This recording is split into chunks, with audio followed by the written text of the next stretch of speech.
नमस्कार, मैं Sonali Kulkarni. Crime petrol सतर्क के जस्टिस रीलोडेड श्रृंखला के आज के एपिसोड में आपका स्वागत करती हूँ। बेटी पढ़ाओ बेटी बचाओ का नारा हमें जगह जगह देखने सुनने को मिलता है। विमेन एम्पावरमेंट की बातें भी हम अक्सर सुनते हैं, लेकिन हम सभी जानते हैं कि देश की राजधानी हो या कोई छोटा सा गांव, औरतों की सुरक्षा को लेकर अक्सर सवाल खड़े होते हैं। स्कूल जाने वाली बच्ची हो या ऑफिस में काम करने वाली लड़की, हर औरत के जहन में एक खौफ छिपा होता है। एक अनजान डर हर कामकाजी औरत की जिंदगी का हिस्सा बन चुका है।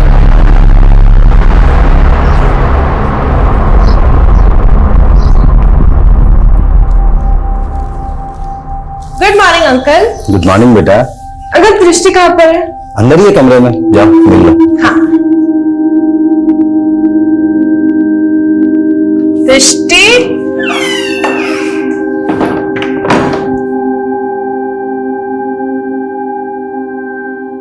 अंकल दृष्टि तो नहीं है कमरे में। अंदर ही है। बाथरूम में देखा तुमने? नहीं। जरा देखो। हाँ। दृष्टि,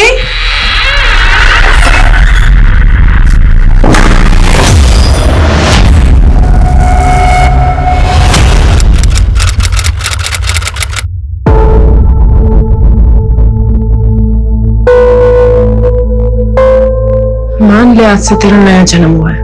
जो भी हुआ सब भूल जा।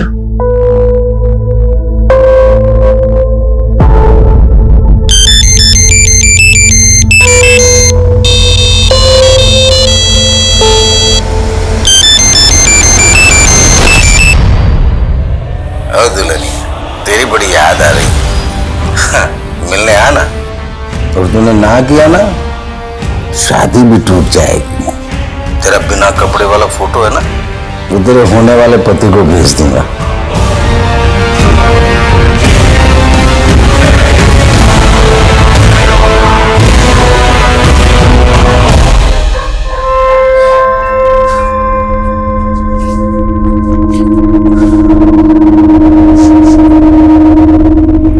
लड़की रुक। कौन है तू? हाँ, कौन है? और इतनी रात को अकेले में कहाँ घूम रही है? वो सर जी, वो दवाई लेने के। पर इस गली में तो कोई दवा की दुकान नहीं। झूठ बोल रही है ना तू? घरों में ताका झाकी कर रही है चोरी करने के लिए। नहीं सर, मैं चोर नहीं हूँ, मैं अच्छी लड़की हूँ।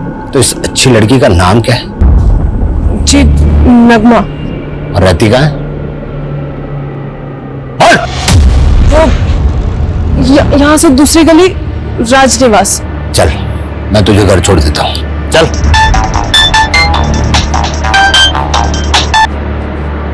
जी जनाब। जी बिल्कुल पहुंच जाऊंगा। जी जनाब। चल।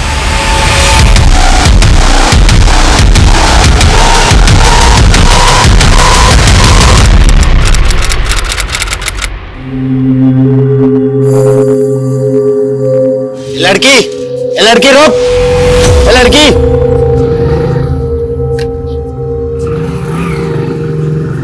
ए लड़की रुक। इतनी देर से आवाज लगा रहा हूं, सुनाई नहीं देता? उस दिन चकमा देके भाग गई थी ना, है? अब नहीं बच पाएगी। पूरा राजनिवास छान मारा मैंने, कोई नगमा नाम की लड़की नहीं रहती वहां। तेरा असली नाम नगमा नहीं है ना? बोल। देख बेटी, तेरी जैसी मेरी बेटी भी है। तुझे कोई परेशानी है तो मुझे बता, मैं तेरी मदद करूंगा। आप मेरी मदद नहीं कर सकते। इस दुनिया में कोई किसी की मदद नहीं करता है, कोई किसी का सगा नहीं होता। हाँ बिल्कुल सच है ये। पुलिस की नौकरी में फैमिली को ज्यादा टाइम नहीं दे पाते। ऊपर से होली दिवाली जैसे त्योहारों पर तो फैमिली के साथ सोशल डिस्टेंसिंग कुछ ज्यादा ही हो जाती है। क्या है, एक्शन में रहने के लिए इमोशन को साइड में रखना पड़ता है। धीरे धीरे ये हमारा नेचर बन जाता है, आदत में शुमार हो जाता है। लेकिन एक केस था, शुरुआत तो उसकी बस एक ऑर्डर फॉलो करने से हुई थी, लेकिन उस केस ने मुझे और मेरे नजरिए को पूरी तरह से बदल के रख दिया। इंटरनेशनल वुमेन्स डे को ध्यान में रखते हुए ऊपर से ऑर्डर मिले हैं कि जितने भी औरतों के खिलाफ हुए अपराध के अनसॉल्व केसेस है पूरी ओपन किए जाए। जिन जिन केसेस में औरतें विक्टिम है उन सबकी लिस्ट बनाओ और शाम तक ये सारी फाइल्स मुझे मेरे टेबल पे चाहिए।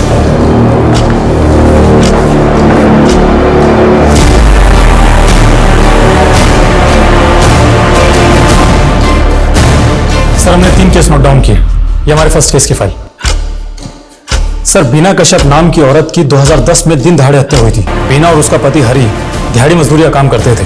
बिहार से यहाँ रोजी रोटी के लिए आए थे। सर काफी समय तक जांच चली लेकिन कुछ भी पता नहीं चला। हरी से कांटेक्ट करो और इस केस के इन्वेस्टिगेटिंग ऑफिसर से भी इस केस की डिटेल्स निकालो। और सर ये दूसरा केस शबीना अहमद का है। सर लोकल इन्वेस्टिगेशन के मुताबिक शबीना का किसी फारूक नाम के लड़के से अफेयर था। शबीना और फारूक दोनों ने भागने की भी कोशिश की थी। पुलिस ने काफी ढूंढा दोनों को, पर शबीना और फारूक दोनों में से किसी को कुछ पता नहीं चला। शबीना और फारूक दोनों के परिवारों की डिटेल्स निकालो। ओके सर ये हमारे तीसरे केस की फाइल। सर इस औरत का मर्डर 2012 में हुआ था। शादीशुदा थी लेकिन अकेली रहती थी और इसका पति कुवैत में काम करता था। इस केस की भी डिटेल्स निकालो। फिलहाल इन 3 केसेस में काम करते हैं। Okay sir.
द्वारा किए गए इस बम विस्फोट में लोकप्रिय जननायक योगेश सैनी का निधन हो गया। इस खौफनाक हादसे के पीछे किस संगठन का हाथ है यह अब तक नहीं पता चल पाया है।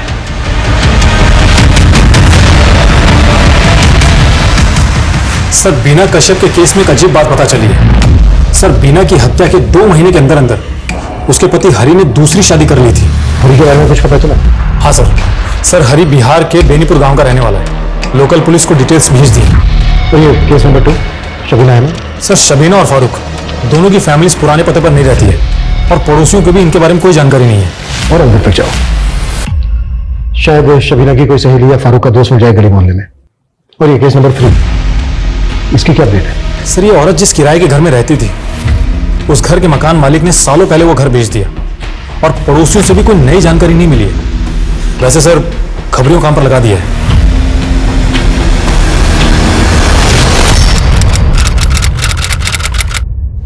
Thank you.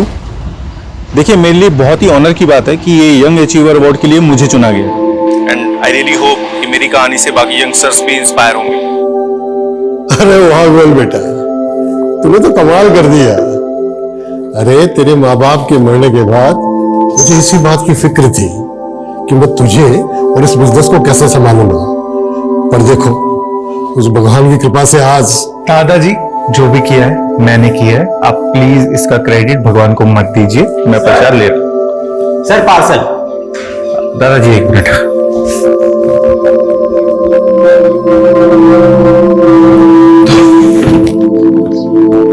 सर आप भगवान को नहीं मानते, नास्तिक हैं। देखो मैं इन सब पे विश्वास नहीं करता हूँ, मैं साइंस और लॉजिक को ज्यादा मानता हूँ। ये लो, और हाँ ये प्रसाद खा लेना। हाँ बोलो। अरे मैंने तुम्हें जितना कहा है तुम उतना बजट कोट करो ना, तुम शिकावत की टेंशन क्यों ले रहे हो? हाँ मैं तुम्हें मेल कर रहा हूँ। बेटा विमल, कोई परेशानी है? दादाजी वो शेखावत हमें पैसों के दम पे खरीदना चाहता है। लेकिन बेटा वो शेखावत बहुत खतरनाक आदमी है, जरा संभल के। लेकिन अगर मैं सही हूं तो मैं क्यों डरूं उससे? दादाजी आप टेंशन मत लीजिए, मैं मैनेज कर लूंगा।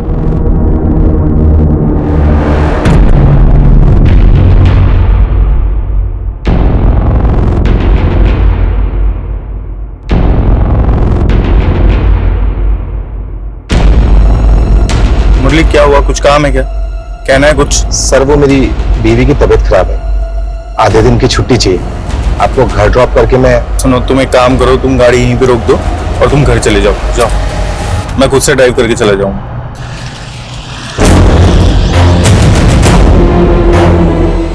हेलो, हाँ विमल सर निकल चुके। चलो चैप्टर समझ में आया? ठीक है, आप कल कंटिन्यू करते हैं, मुझे कहीं जाना है।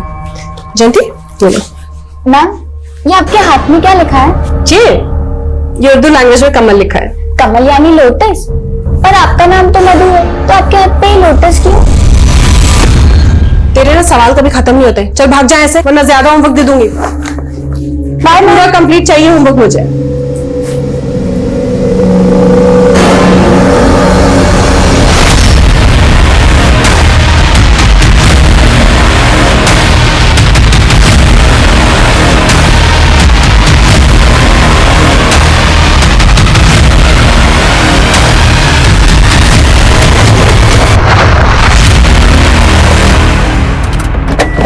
क्या बदतमीजी है?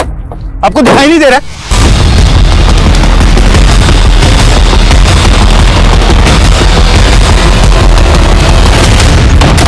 मधु, तुझे अंदाजा भी है तूने क्या देखा है? एक खून के केस की चश्मदीद गवाह है तू। अरे क्या जरूरत थी पुलिस को ये सब बताने की? प्रेम, अब देखना पुलिस बार बार परेशान कर देगी तुझे। प्रेम, प्रेम शांत हो जाओ ना। माफ कर दे मुझे, मैं गुस्से में बहुत कुछ बोल गया ना, पर क्या करूं, तेरी फिक्र होती है मुझे।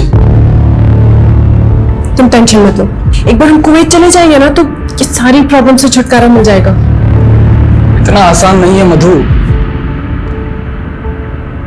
वो जो 4 लाख तूने गहने बेचकर मुझे दिए थे, उससे सिर्फ मेरा वीजा और वर्क परमिट बना है, बस।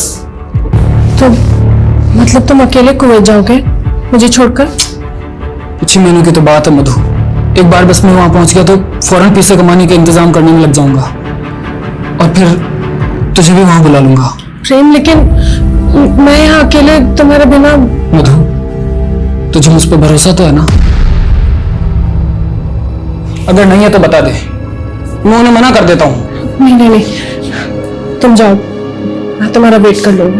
मधु, तुम कितनी अच्छी हो, सबसे अच्छी। ठीक है, अभी खाना बना दो। हाँ।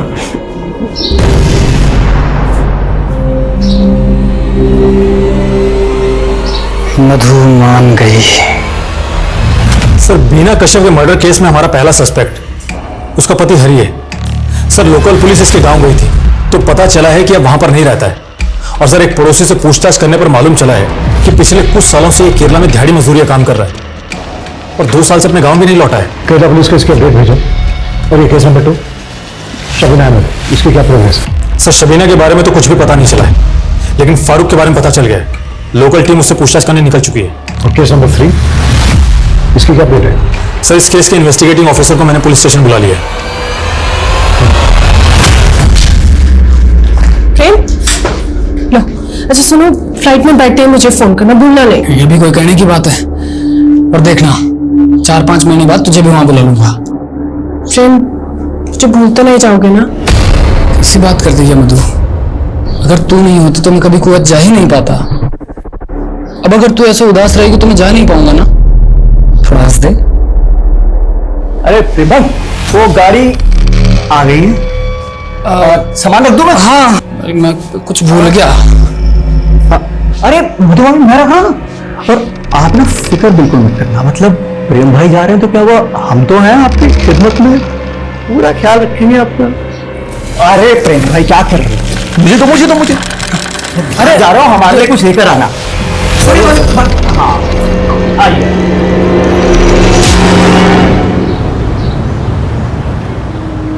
जयंती, वो सर दिखा।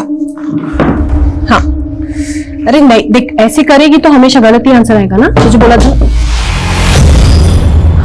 जयंती इधर ध्यान दे, इस मेथड से ट्राई कर, मैं वापस आती हूँ, चेक करूंगी। अस्सलाम वालेकुम। वो दरअसल क्या है ना,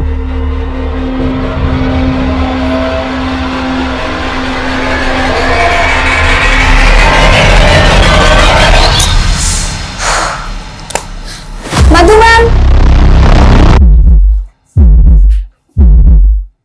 मधु मैम,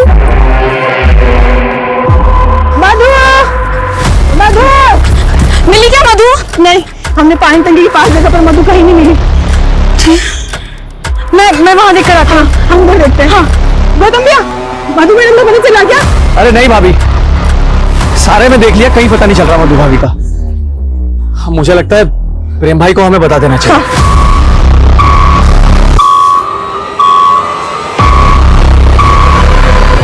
हेलो प्रेम भाई,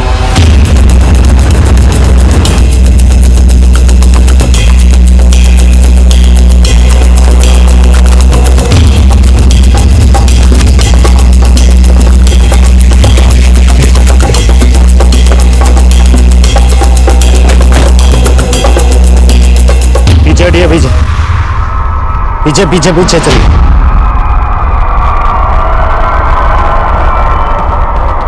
इस लड़की को पहले कहीं देखा है मैंने। कहाँ देखा था? आसपास मालूम करो, शायद किसी को पता हो कि कौन है ये। जी सर।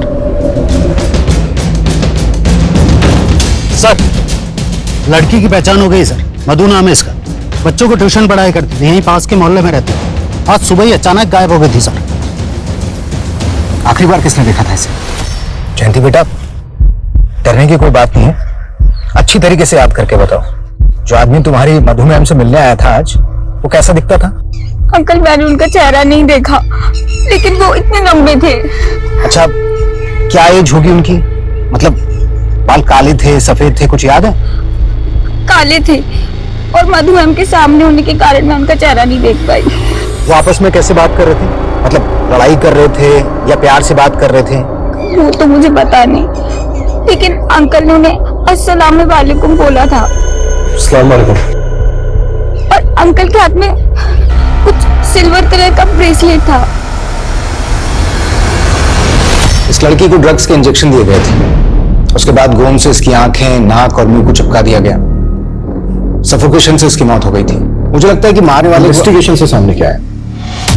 जो सामने आया उससे तो केस सुलझने की बजाय और उलझ गया।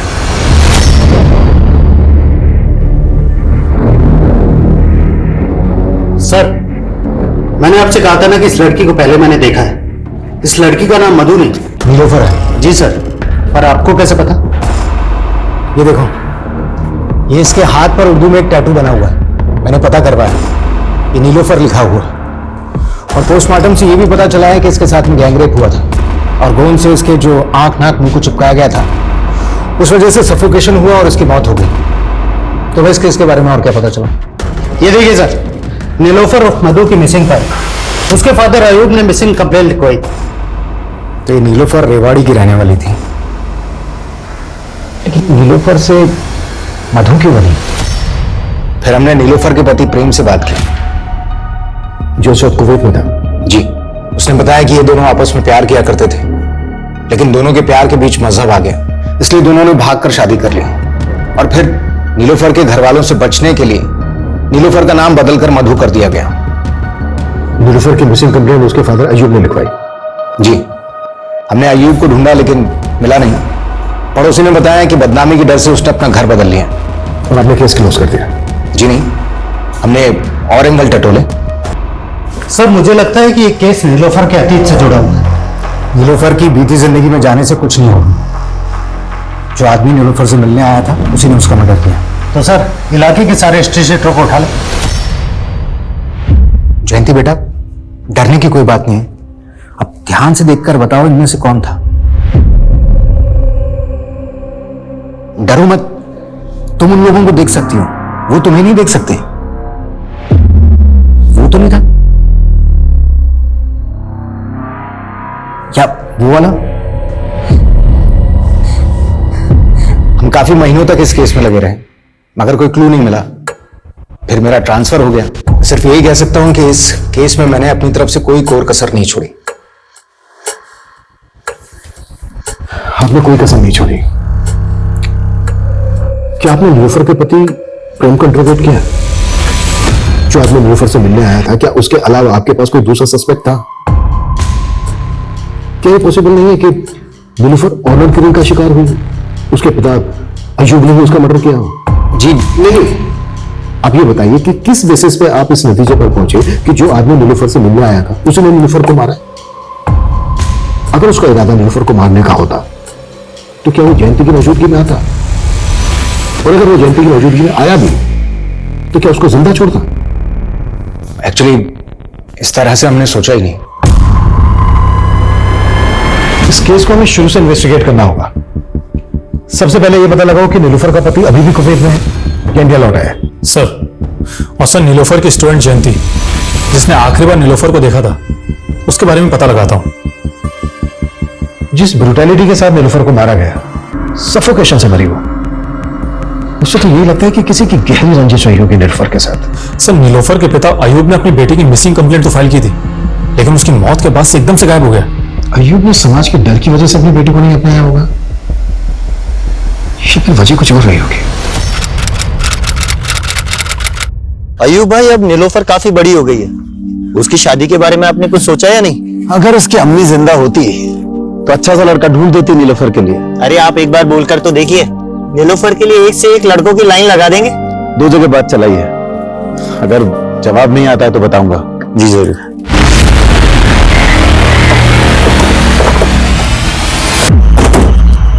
साहब, 2 साल तक मधु और प्रेम मेरे यहाँ किराएदार थे। मधु की मौत के बाद पता चला कि उसका नाम नीलोफर था। 2 साल से जानते थे आप नीलूफर और प्रेम को? दोनों पति पत्नी के बीच रिश्ता कैसा था? साहब, दोनों के बीच रिश्ते बहुत अच्छे थे, पर हाँ, एक बार मैंने मधु को बहुत आग बबूला होते देखा था। समझ में नहीं आता, एक बार में मिल गया ना जवाब, निकल। मधु बेटा, क्या हुआ? क्या किया गौतम ने? कुछ नहीं काका, गरीब की लुगाई सबकी भौजाई होती है। तो ये बात आपने उस वक्त पुलिस को क्यों नहीं बताई? बताई थी साहब, लेकिन इंस्पेक्टर साहब बोले कि वो लड़की, मतलब जयंती, जो नीलोफर के यहाँ पढ़ने आती थी, उसने जिस आदमी को देखा था उसका गौतम से हुलिया मेल नहीं खाता था। Can't believe it. अच्छा बोल, इस हादसे के बाद आपकी नीलूफर के पति प्रेम से बात हुई थी? एक बार सर, वो अपना सामान लेने वापस आया था, नीलोफर की मौत के करीब 1 साल बाद। जब नीलूफर और प्रेम आपके मकान में रहने आए थे तो आपने उनकी आईडीज, डॉक्यूमेंट्स तो लिए होंगे? 10 साल पुरानी बात है, उस वक्त लिखा पढ़ी कहाँ होती थी। अनुज, ये गौतम हमारा पहला सस्पेक्ट, पता लगा उसका। और बिना और शकीला के केस में क्या अपडेट है? सर, 2 टीम लगी हुई है और मैं खुद भी इन 2 केसेस के फॉलोअप ले रहा हूँ। ओके, पता नहीं क्यों मुझे ऐसा लग रहा है कि नीलूफर के केस में अभी भी बहुत कुछ सामने आना बाकी है।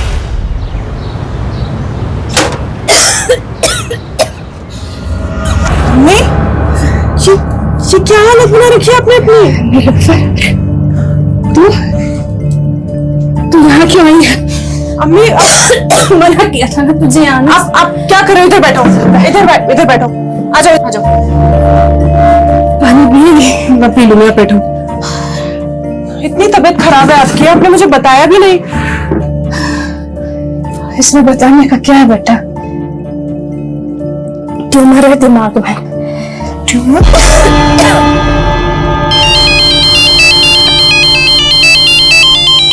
हाँ हेलो गौतम, मेरी अभी अम्मी के डॉक्टर से बात हुई। उन्होंने बोला कि अम्मी के इलाज के लिए 6 लाख रुपए लगेंगे। 6 लाख? नीलोफर, इतने रुपए कहाँ से आएंगे? कुछ समझ में नहीं आ रहा क्या करूं। मेरे पास करीबन 1 लाख रुपए रहेंगे, लेकिन बाकी के पैसे। गौतम, तुम कुछ करो ना। अरे नीलोफर, अब मैं क्या करूंगा इसमें? लेकिन हाँ सुन, तू अगर चाहे ना तो तेरे लिए ये 6 लाख रुपयों का जुगाड़ करना कोई मुश्किल बात नहीं है, अगर तू चाहे तो। समझ रही ना क्या क्या कह रहा हूं मैं?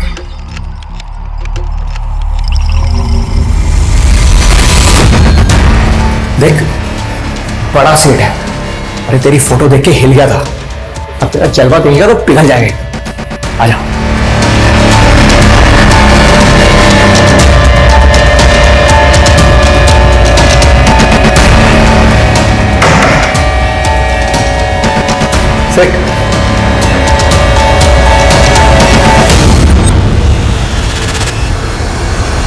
सर, बीना के पति हरी ने बताया कि उसने बीना की मौत के तुरंत बाद शादी सिर्फ अपने 2 बच्चों के लिए की थी, जिन्हें वो अकेले संभाल नहीं पा रहा था।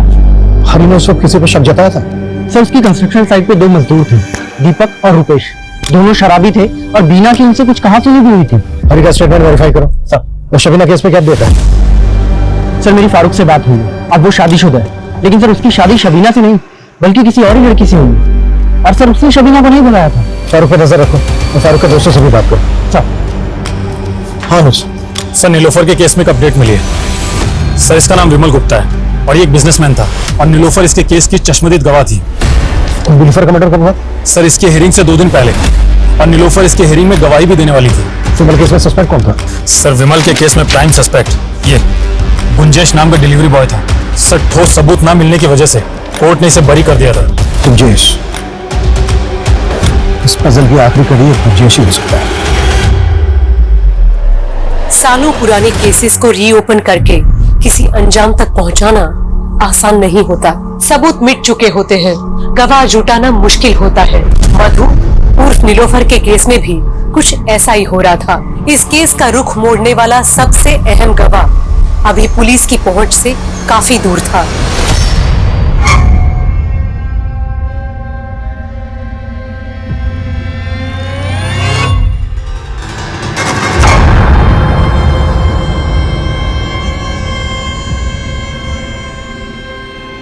अच्छा सुनो, मैं जा रही हूँ, शाम तक लौटूंगी। Okay darling.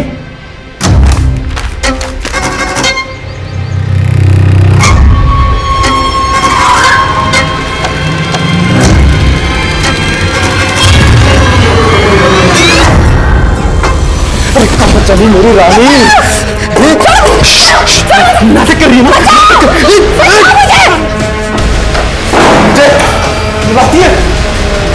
ठीक है। आपकी सारी बातें इस फोन में रिकॉर्ड हो चुकी है। लीजिए लीजिए, लंगोट के बड़े ढीले हैं आप। चलिए अब थोड़ा पैसा ढीला कीजिए, वरना ये सारी फुटेज ना मालकिन को दिखा दूंगी।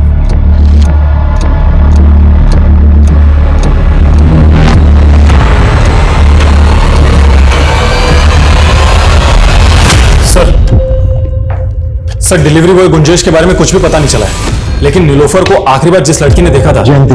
हाँ सर उसके बारे में पता चल गया है। वो दिल्ली में मेड का काम करती है और नीलोफर के पिता अयूब के बारे में पता चल गया है। अयूब का है? जेल में, एक मर्डर के केस में 4 साल से जेल में है। मर्डर केस में? हाँ सर। और सर एक चौंकाने वाली बात पता चली है, अयूब के बीवी बच्चे मेवात में रहते हैं। जब मैंने उनसे बात की तो पता चला है कि अयूब की कोई नीलोफर नाम की बेटी ही नहीं है। नहीं यार, उस कंजे से सिर्फ 20,000 कमा पाई मैं। अब इन छोटी मछलियों से काम नहीं चलने वाला, कोई बड़ी मछली फंसानी होगी। तू एक काम कर, मुझे साउथ दिल्ली के ऐसे 5 रईसों के नाम दे जो हवस के पुजारी भी होने चाहिए और अमीर भी। ठीक है, 1 मिनट।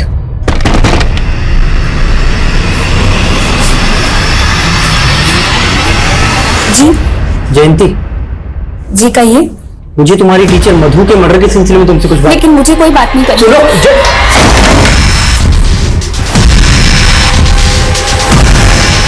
सर कौन नीलोफर?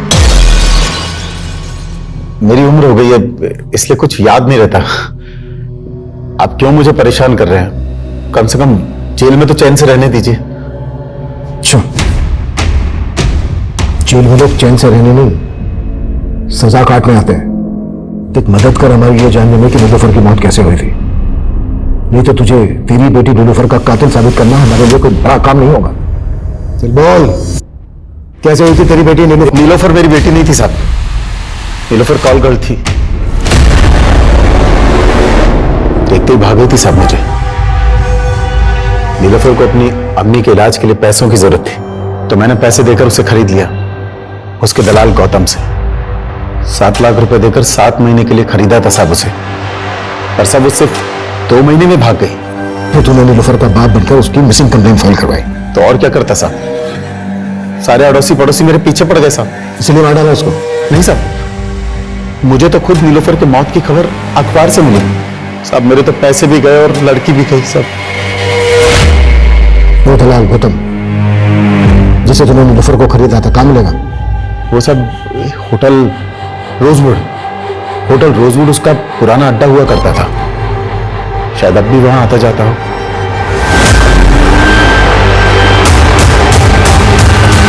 सर नीलोफर के केस में कड़ियां तो जुड़ रही हैं, क्योंकि उसके मकान मालिक ने बताया था कि गौतम को उसने थप्पड़ मारा था।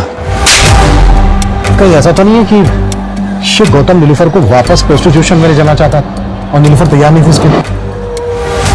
रोज होटल रूजवेल्ट पे नजर रखो कि गौतम किसी भी हालत में बचना नहीं चाहिए। Okay sir.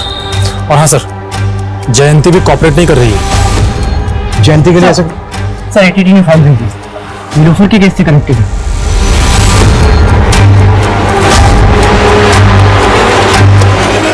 क्या हुआ सर? 11 साल पहले एक लीडर की ब्लास्ट में हत्या हुई थी। नीलोफर से भी पूछताछ हुई थी इस केस में। इस ब्लास्ट में इन्वॉल्व एक आदमी से रिलेशन थे नीलोफर के।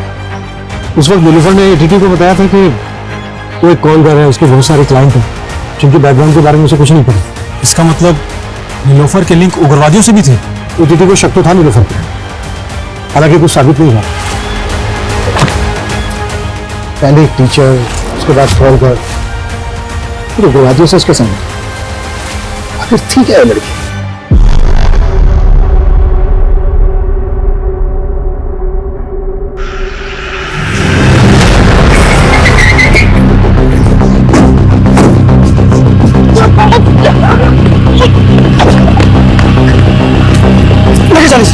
क्या कहा तूने? हाँ साहब, मैं नीलोफर से पहले उसकी मां रुखसाना के लिए कस्टमर लाता था। रुखसाना भी इसी धंधे में थी साहब, लेकिन वो नहीं चाहते थे कि उसकी बेटी नीलोफर ये काम करे, और यही कारण था कि उसने अपनी बेटी को खुद से दूर रख के पढ़ाया। इधर आ। मैंने कहा था ना तुझसे, ये जगह तेरे लिए नहीं है, फिर यहाँ क्यों आई? अरे रुखसाना क्यों भड़क रही है? तेरे को पता तेरी लड़की पटाखा है, पटाखा। अरे अगर तू बोले तो मुंह तोड़ दूंगी तेरा, अगर तुम्हारा ऐसी बात कही तो। मैं तो तुमसे मिलने के लिए आई थी। बेटा नीलोफर, तुझे मुझसे नहीं, इस पूरी जिंदगी से आंख मिलानी है। तुझे मेरे जैसा नहीं, एक इज्जत की जिंदगी जीनी है तुझे।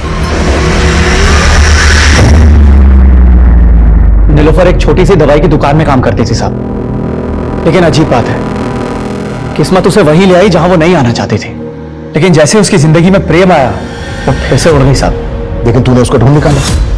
तू उसको वापस प्रोस्टिट्यूशन के बंदे में लाना चाहता था, उसने मना किया, इसीलिए थप्पड़ मारा था ना उसने तुझे।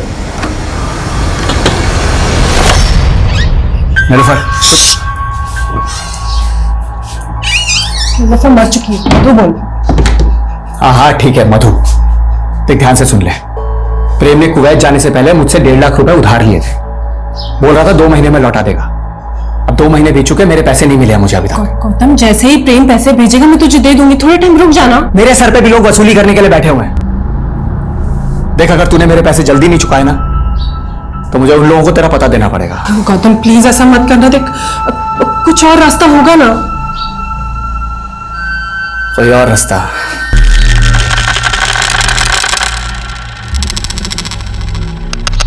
एक रास्ता है।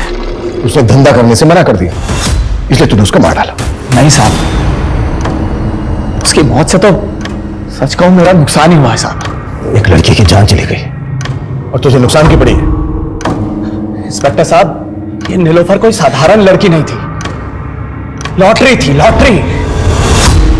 कभी अयूब को लगी, कभी मुझे, तो कभी प्रेम को, और सबने उसका फायदा उठाया सर। प्रेम ने भी?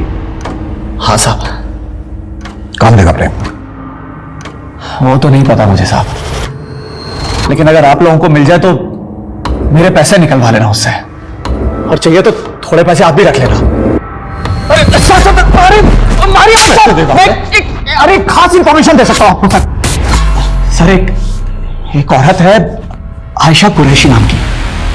आयशा कुरैशी? हाँ सर, वो इस नीलोफर की बहुत अच्छी दोस्त हुआ करती थी।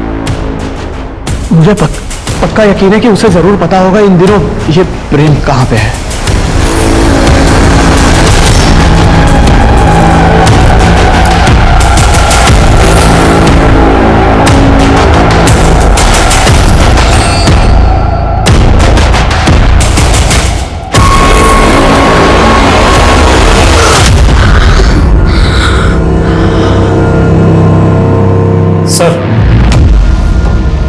सर गौतम सही कह रहा है, आयशा अलवर में ही रहती है। नीलोफर का केस काफी उलझाने वाला है, कुछ तो है जो अभी भी इस केस में छूट रहा है। एनीवे, मैं जयंती से बात करने की कोशिश करता हूं, तुम अलवर जाओ, आयशा से मिलो। सर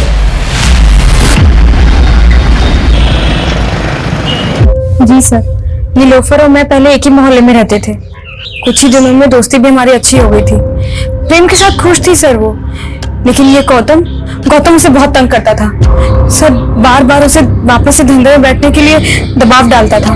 हो ना हो सर, ये गौतम ने उसे मारा है। अगर गौतम ने नीलोफर को मारा है तो वो बचेगा नहीं, लेकिन हमारा प्रेम से बात करना बहुत जरूरी है। कुछ बता सकती हो प्रेम के बारे में? सर मुझे प्रेम के बारे में कुछ नहीं पता।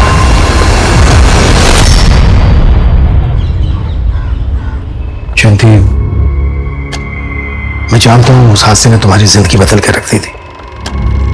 देखो, अगर तुम हमें नीलोफर, मेरा मतलब है कि मधु के कातिल तक पहुंचने में मदद करोगी तो न सिर्फ मधु को इंसाफ मिलेगा बल्कि तुम्हें भी सुकून पहुंचेगा। सर आज भी उस आदमी के पैरों की आहट मुझे डरा देती है। अब वो डरेगा? बस जितना तुम उस आदमी के बारे में जानती हो उसके बारे में ज्यादा से ज्यादा हमें बताने की कोशिश करो ताकि हम जल्दी से उस तक पहुंच सके। सर मैं ज्यादा कुछ तो नहीं जानती, लेकिन उसने अपने हाथ में एक सिल्वर कलर का ब्रेसलेट पहना था। ब्रेसलेट? हाँ सर। अच्छा जयंती, मधु ने कभी जिक्र किया था तुमसे कि उसका पति प्रेम कहाँ का रहने वाला है? कुछ इस बारे में बताया था? हाँ, एक बार उन्होंने कहा था कि वो चूरू गांव के किसी ब्रह्मपुरी का रहने वाला है।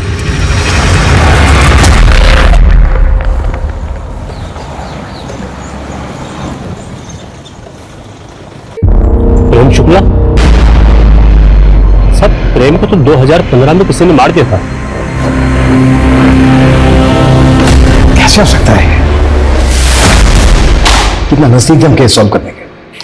सर प्रेम की पोस्टमार्टम रिपोर्ट। सर रिपोर्ट के मुताबिक प्रेम की आंखें, मुंह, नाक भी और दोनों की बॉडी में सेम ड्रग के ट्रेसेस भी मिले थे। लेकिन नीलोफर को तड़पा तड़पा के मारा गया, जबकि प्रेम को मारने में जल्दबाजी दिखाई गई है। प्रेम की मौत सफोकेशन से नहीं हुई, उनकी फटल ब्लो से हुई।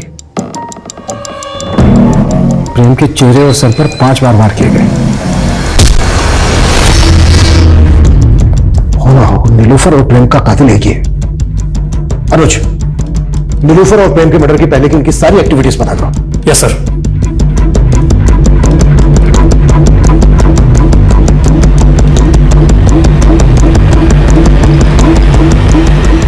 सर सुनील कुमार नाम के एक सुनार का पता चला है जिसे नीलोफर ने मरने से 3 दिन पहले 3 लाख के गहने बेचे थे।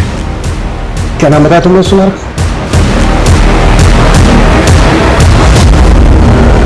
सर सुनील कुमार। किसी जमाने में मैं भी पुलिस में था, तब से जानता हूं नीलोफर को। उस वक्त वो एक छोटी सी दुकान पर बैठा करती थी, फिर अचानक पता नहीं कहां गायब हो गई और फिर मेरी रिटायरमेंट के बाद वो मुझसे मिली। तब पता लगा कि उसने किसी प्रेम नाम के लड़के से शादी कर ली। उसकी मौत से कुछ दिन पहले उसने मुझे घर पर बुलाया था। बेटा, प्रेम को कुवैत भेजने के लिए तूने पहले ही कितनी जेवर भेज दी, अब ये भी भेज दी कि तू तेरे पास क्या बचेगा? चाचा, ये जेवर बेचकर मुझे भी कुवैत जाना है, प्रेम के पास। मुझे जेवर की नहीं, अपने पति की जरूरत है। आप देखिए ना, इनका जितना भी पैसा बनता है आप मुझे दे दीजिए। मुझे क्या पता था कि वो पैसे उसकी मौत से जा जुड़ेंगे। जरूर सर इन पैसों की वजह से ही किसी ने मार दिया नीलोफर को। ठीक है सुनील, फिलहाल तुम जा सकते हो, जरूरत पड़ी तो दोबारा बुलाएंगे। जी सर। अनुज, अपने खबरों से कहो कि वो पता लगाएं कि नीलोफर के मर्डर के आसपास किसी के पास अचानक से बहुत सारे पैसे आए थे क्या? Yes sir.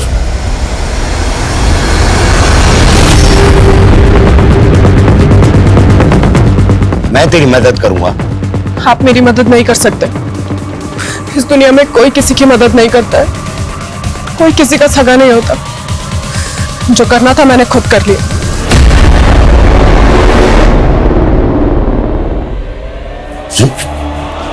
ये तो मर गया। तूने किया है सर? कैसे मारा इसे? का इंजेक्शन देकर उससे हार्ट अटैक आ गया इसको। तुझे कैसे पता इस इंजेक्शन के बारे में? फार्मेसी की स्टूडेंट हूं मैं और इसको मैंने ही मारा। अरेस्ट कर लीजिए मुझे। मेरी भी बेटी है, मैं समझ सकता हूं कि तुझ पर क्या बीती होगी। और अब मेरी बात ध्यान से सुनो, तूने मनोहर लाल को नहीं मारा, ये हार्ट अटैक से मरा है। तू ये सब कुछ भूल जा और जा अपनी नई जिंदगी शुरू कर। जा बेटी, जा। और हाँ सर, उन 3 औरतों का मर्डर भी उसी ड्रग से हुआ था जिससे नीलोफर और प्रेम कुमार का हुआ था। उनकी आंखें और मुंह ग्लू से चिपकाए गए थे? नहीं सर, लेकिन हाँ सर, उन सभी ने नीलोफर की तरह मरने से कुछ दिन पहले कोई जेवर या प्रॉपर्टी बेची थी। लाखों रुपए जमा थे उनके पास, जो उनको मारकर लूट लिए गए थे। ये किसी सीरियल किलर का काम तो नहीं है? सर नीलोफर के मोहल्ले में एक शोएब नाम का आदमी रहता था। सर वैसे तो पढ़का था, लेकिन अचानक से उसके पास काफी पैसा आ गया था और नीलोफर की मौत के कुछ दिन बाद ही शोएब अपनी बीवी के साथ नए घर में शिफ्ट हो गया है। ये देखिए सर, ये उसका एड्रेस है। हाँ सर, शोएब मेरे पति है। कहाँ मिलेगा शोएब इस वक्त? सर वो अक्सर शहर के बाहर रहते हैं। अभी इस वक्त वो कहाँ है मुझे नहीं मालूम। ओके, कोई बात नहीं। शायद हो सकता है आयशा जी आपको याद ना रहा हो कि वो कहाँ है, तो कोई बात नहीं, हम याद दिलवा देंगे। ये पूजा है, पूजा जरा आयशा जी को याद करवाओ। सर मैं बताती हूँ सर।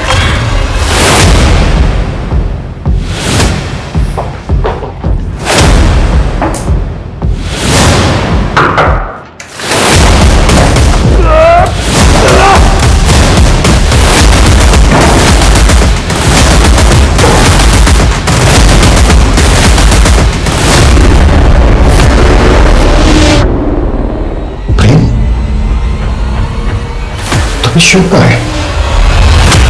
आयशा का पति शोएब का है? शोएब छोटा मोटा चोर था। जब वो जेल में था तो मैं और आयशा करीब आए और हम दोनों को प्यार हो गया। आइए आइए आयशा जी आइए, आप ही कहाँ से आते हैं बताइए। आगे बोलिए। आयशा शोएब को छोड़कर मेरे साथ शादी करना चाहती थी, इसलिए हमने एक प्लान बनाया था। शोएब बहुत पुराने ख्यालों वाला था और जब वो जेल से छूट कर आया तो आयशा ने उससे बताया कि पैसे कमाने के चक्कर में उसने प्रोस्टिट्यूशन का धंधा करना शुरू कर दिया है। सर मुझे लगा था ये सुन के शोएब बहुत खफा होंगे और मुझे तलाक दे देंगे और फिर तुम प्रेम के साथ शादी कर लोगे। जाहिर सी बात है ऐसा हुआ नहीं होगा। जी हाँ सर, लेकिन हमने हार नहीं मानी सर। मैंने नीलोफर को बेवकूफ बनाकर उससे पैसे लिए और फिर कुवैत चला गया। तू भी छुटकारा पाना चाहता था नीलोफर से? हाँ, लेकिन वो भी शोएब की तरह मुझे छोड़ने को तैयार नहीं थी। मैं जानती थी शोएब पैसा कमाने के लिए बहुत हाथ पैर मार रहा है। ये बात आयशा ने कुवैत फोन करके मुझे बताई। मुझे एक आइडिया आया। मैंने शोएब को नीलोफर का खून करने के लिए पैसे का लालच दिया था और वो मान गया। अस्सलाम वालेकुम। वालेकुम अस्सलाम। जी दरअसल वो आयशा की तबीयत अचानक से बिगड़ गई है, आप चलिए ना मेरे साथ। चलिए। आंख नम करने पर गोंद डालकर उसे मार डाला। नीलोफर के बाद शोएब की बारी थी। प्रेम जब कुवैत से लौटे तो हमने शोएब को भी ड्रग का इंजेक्शन दिया और नीलोफर की तरह उनकी आंखों में, नाक में और मुंह में ग्लू डाल दिया और सर पे पत्थरों से कई बार वार किया। मैंने शोएब को मेरे कपड़े पहना दिए और मेरा वॉलेट और सारे कागजात भी उसके जेब में रख दिए ताकि सबको लगे कि शोएब नहीं प्रेम मारा गया है। नीलोफर की आंखें, नाक, मुंह, इन सब जगहों पर ग्लू क्यों डलवाया? इतनी बेरहमी से क्यों मरवाया उसको? क्योंकि उसने मेरी आंखों में धूल झोंकी थी। उसने मुझे अपने अतीत के बारे में नहीं बताया था। अब तूने जो इतने लोगों की आंखों में धूल झोंकी वो, और शोएब को इस तरह से क्यों मरवाया तूने? ताकि पुलिस को लगे कि दोनों को एक इंसान ने मारा है। हम दोनों को लगा कि शोएब को कातिल समझकर पुलिस उसके पीछे जाएगी। नीलोफर की तरह और भी लड़कियां थी प्रोस्टिट्यूशन के धंधे में, उनको क्यों मरवाया? पैसे के लिए। पहले उन्हें मेरे प्यार के जाल में फंसाता और फिर शादी का वादा करता और पैसे मिलते ही मार डालता। क्या पाया है सब करके? एक दूसरे का साथ पाया सर। हम दोनों हर हाल में हमेशा एक दूसरे के साथ रहना चाहते थे। वो तो होने से रहा, क्योंकि जेल में आदमी और औरतों के लिए बैरक अलग अलग होते हैं।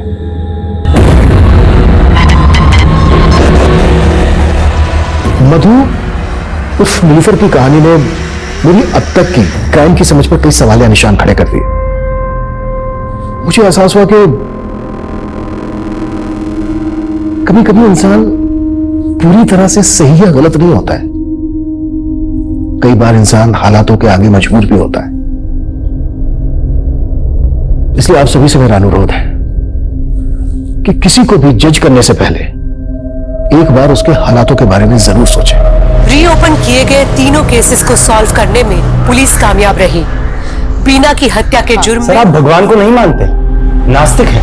देखो, मैं इन सब पे विश्वास नहीं करता हूँ। मैं साइंस और लॉजिक को ज्यादा मानता हूँ। और उसकी बातों से गुंजेश की भावनाओं को ठेस पहुंची थी। प्रेम और आयशा ने मधु और शोएब की लाशों पर अपने प्यार का आशियाना बनाना चाहा, लेकिन जुर्म की दीवार से टिकी इमारत हमेशा ठह जाती है। इन केसेस की कामयाबी से एक बार फिर से ये बात साबित हो गई कि अपराधी कितना ही शातिर क्यों न हो, कानून के शिकंजे से ज्यादा देर बच के नहीं रह सकता। जैसे हर केस की एक नियति होती है, वैसे हर अपराधी की भी एक नियति होती है। Crime never page. हर मुजरिम की नियति में उसके अपराध का दंड लिखा होता है। अब मैं सोनाली कुलकर्णी आपसे विदा लेती हूँ। फिर मिलेंगे क्राइम पेट्रोल सतर्क जस्टिस रीलोडेड में एक नए केस के साथ। तब तक अपना और अपने परिवार का ख्याल रखिए। आप जानते हैं हम सब एक मुश्किल दौर से गुजर रहे हैं। कृपया मास्क पहने, सैनिटाइजर का इस्तेमाल करें और सोशल डिस्टेंसिंग ध्यान में रखें। देखते रहिए क्राइम पेट्रोल सतर्क। जय Hind.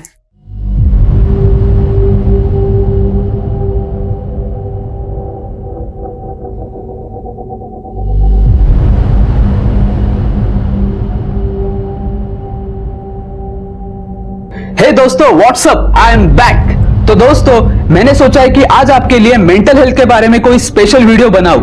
As per you know कि 2 साल में मेरा पैरामेडिकल कोर्स पूरा हो जाएगा। लेकिन क्या आपको पता है कि आजकल के कॉम्पिटिटिव माहौल की वजह से लोगों में और छोटे बच्चों में मेंटल स्ट्रेस कितना बढ़ रहा है? नहीं ना? और इसी की वजह से हमें अलग अलग लोगों को अलग अलग पर्सनैलिटी डिसऑर्डर का सामना करना पड़ता है।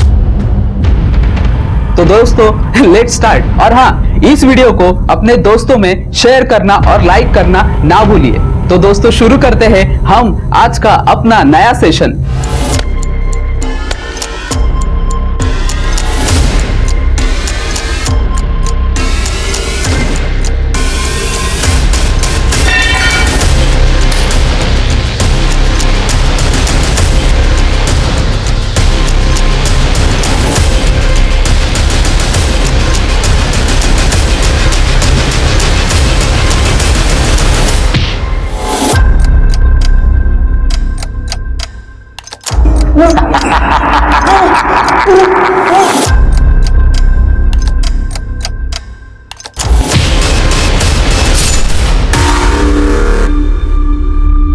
कुछ जुर्म के बारे में सुनकर ही हम सोचते हैं कि कैसे कोई इंसान ये सब कर सकता है। क्या ये सच में किसी इंसान का काम है या शैतान का? आज की हमारी कहानी में हम ऐसे ही क्रिमिनल्स की मानसिकता को समझने की कोशिश करेंगे जो जुर्म करते वक्त शायद ये भूल गए थे कि वो इंसान है। लेना, अरे लेना गप। क्या रे, इतना क्यों शर्मा रही है? कल रात को तो सब कुछ हो गया ना? गप। वो सब बंद कमरे में था, यहाँ कोई देख लेगा तो। अरे अपन तेरे गांव पुलिस से बहुत दूर है और 2 दिन में तू माधवी प्रथम कोली बनने वाली है और फिर तो मुझे लाइसेंस मिलने वाला है तेरे साथ मस्ती करने का। कब? लग्नानंतर।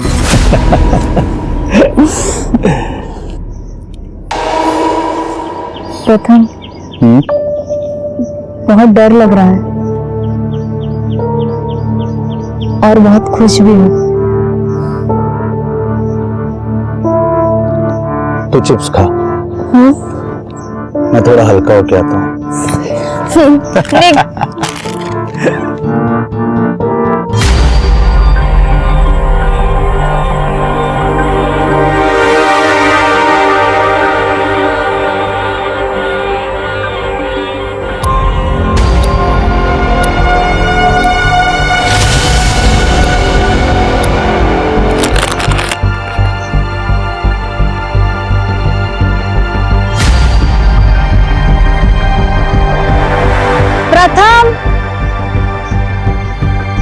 प्रथम,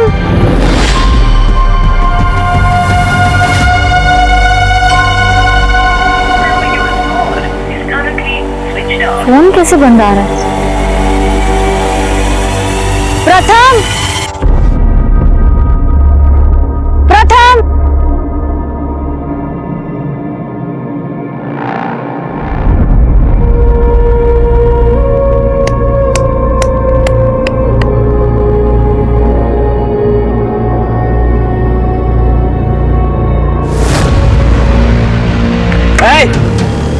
ये प्राइवेट प्रॉपर्टी है, इधर नहीं आने का।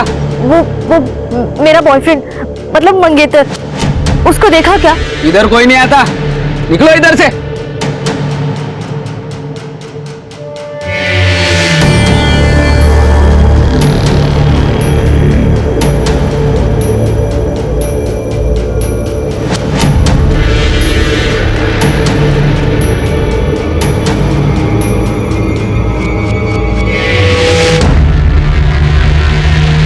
हाँ बेटा, क्या चाहिए?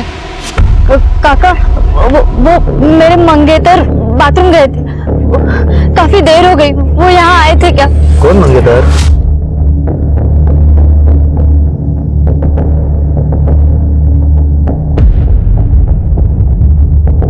रव्या, हाँ इकड़े, इसको देखा क्या रे? बाथरूम गया होगा। हाँ देखे ना। अबे इसको नहीं मैडम, मैं अभी बाथरूम धो के आया, अगर आया भी होगा तो अब तक निकल गया होगा। निकल गया होगा? ऐसे कैसे? हम साथ में आए थे। प्रथम, प्रथम, मैडम, प्रथम, प्रथम, प्रथम,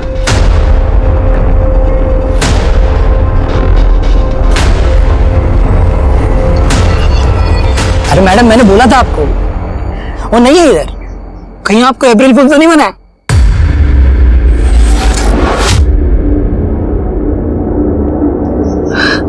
अरे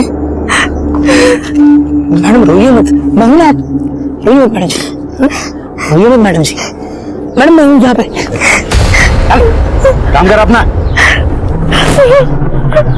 आजा बेटा, आजा, इधर बैठो, आओ, ले बेटा पानी।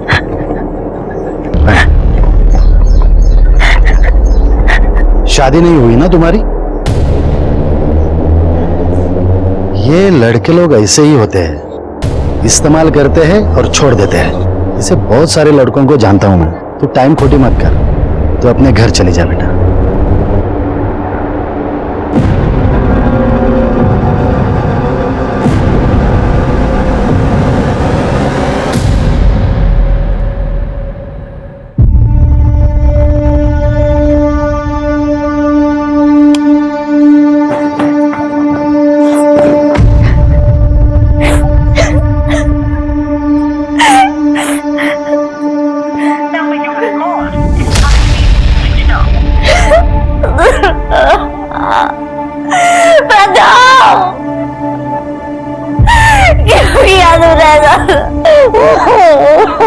अगर मैं कभी भी कोई भी प्रॉमिस करके नहीं निभाऊं ना, तो समझ लेना कि मैं जिंदा ही नहीं हूं।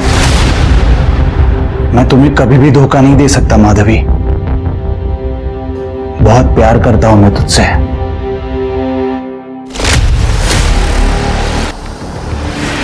नहीं, मेरा प्रथम मुझे धोखा नहीं दे सकता।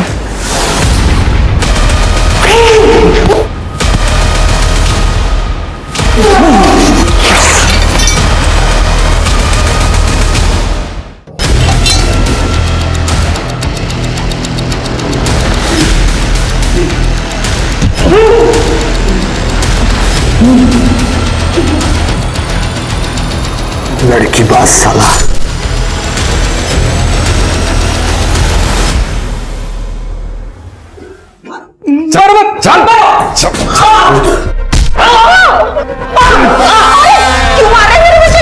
मारू नहीं तो क्या आरती उतारू क्या इसकी?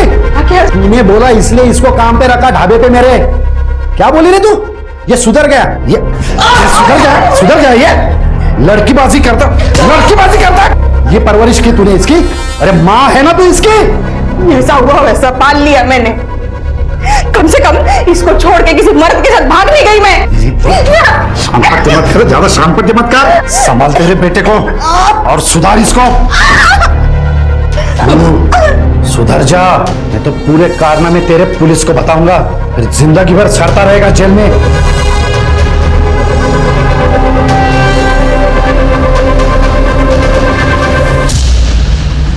वो मैं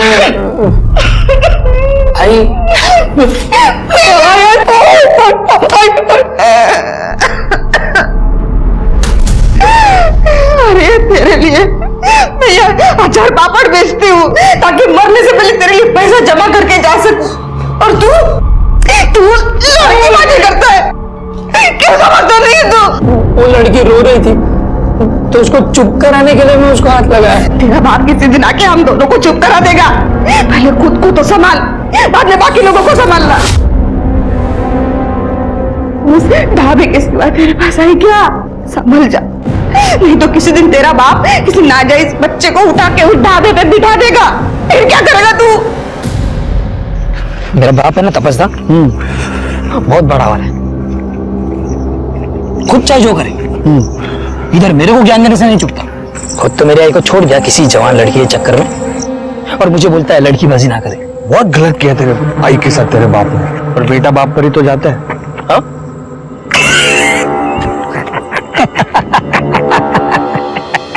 अरे तपस्या, उस दिन वो ढाबे पे लड़की दिखी थी ना, क्या लड़की थी दादा, उसको देख के तो मेरा मुंह खोला का खोला रह गया। अरे तो प्रॉब्लम क्या है? अरे उसका बॉयफ्रेंड अभी गायब है, तो मैडम एकदम अकेली है। अकेली कहाँ है? हम है ना उसका अकेलापन दूर करने के लिए।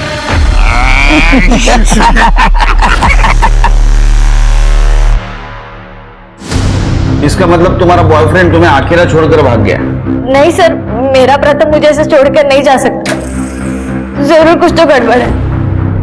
देखो माधवी, आई अंडरस्टैंड, ये सब बिलीव करना थोड़ा मुश्किल है, मगर हमने ऐसे कई केस देखे हैं जहाँ पे। क्या आपने प्रथम को देखा है? देखा है? नहीं ना, मैं जानती हूँ उसे, वो मेरे साथ ऐसा नहीं कर सकता। जरूर कुछ तो गड़बड़ हुई है सर। सर मुझे लगता है कि मेरे फैमिली ने ये सब किया, वो पहले ही प्रथम को मारना चाहते थे। मामा, मामा, प्लीज। चल, गांव छोड़ के चला जा, तो जिंदा नहीं छोड़ूंगा तेरे को। वैसे भी तू अनाथ है, तेरे आगे पीछे रोने वाला कोई नहीं है। चल निकल। फिर सर हम गांव छोड़कर यहाँ आ गए, परसों शादी करने वाले थे। सर मेरे फैमिली ने जरूर उसके साथ कुछ किया होगा, प्लीज उसे ढूंढिए, प्रथम के सिवा मेरा कोई नहीं है। तुम्हारे गांव का नाम? बोड़ी गांव।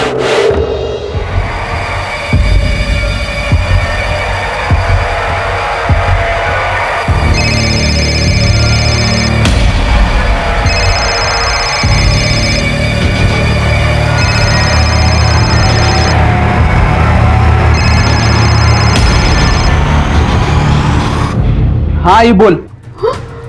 हो भाई कार्तिक, अरे काय झाले तुला? आई कुछ नहीं हुआ है, बिना बात का पतंगड़ मत बना, नॉर्मल हूं मैं। क्यों ना करूं, आई हूं तुम्हारी। अरे कितनी मार लगी है मेरे बेटे को, फिर से किसी से लड़ाई हुई क्या? आई वो एक लड़का एक लड़के के साथ बदतमीजी। मैंने कितनी बार समझाया तुझे, मैंने तुझे वहां पढ़ाई करने भेजा है, मारा मारी नहीं। आई अब ज्यादा ज्ञान मत दे, बाद में बात करता हूँ। अरे सुन तो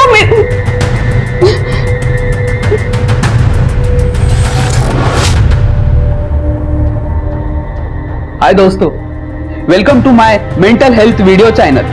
तो आज हम बात करेंगे कुछ ऐसे लड़कों के बारे में जो लड़कियों के लिए यूज एंड थ्रो का एटीट्यूड रखते हैं।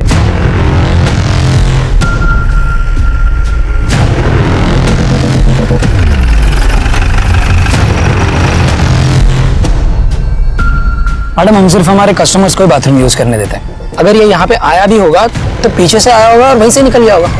मैडम आप चाहे तो पूरा ढाबा चेक कर सकते हैं। अच्छा, इसको देखा था यहाँ जिस दिन प्रथम गायब हुआ? नहीं मैडम, क्या है वो मुझे डायबिटीज है तो मुझे टाइम पे खाना खाना पड़ता है, तो मैंने खाना खा के काम पे लग गया तो नहीं देखा मैंने।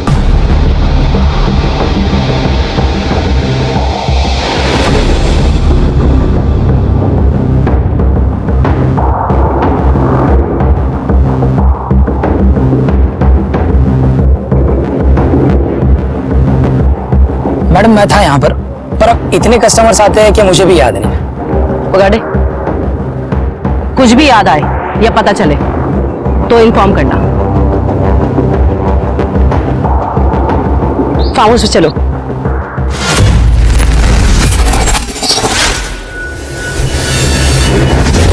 रुको रुको रुको रुको रुको, ये प्राइवेट प्रॉपर्टी है, इधर अंदर नहीं आने का। अरे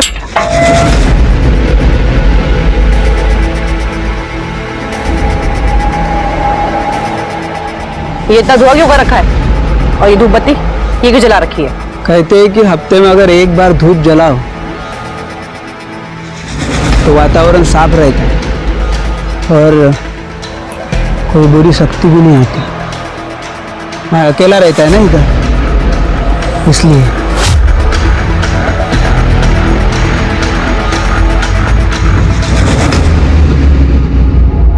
इस पे नजर रखो। मैडम, सर मुझे अपने साथ पोलीगांव क्यों नहीं लेकर गए? माधवी, तुम्हारी सेफ्टी के लिए। तुम वहां से भाग कर आई हो, पता नहीं वो लोग तुम्हें देख के कैसे रिएक्ट करेंगे। अच्छा हुआ माधवी इसी लायक थी, उसको बोलना यहाँ आने की हिम्मत ना करे, नहीं तो काट के रख दूंगा।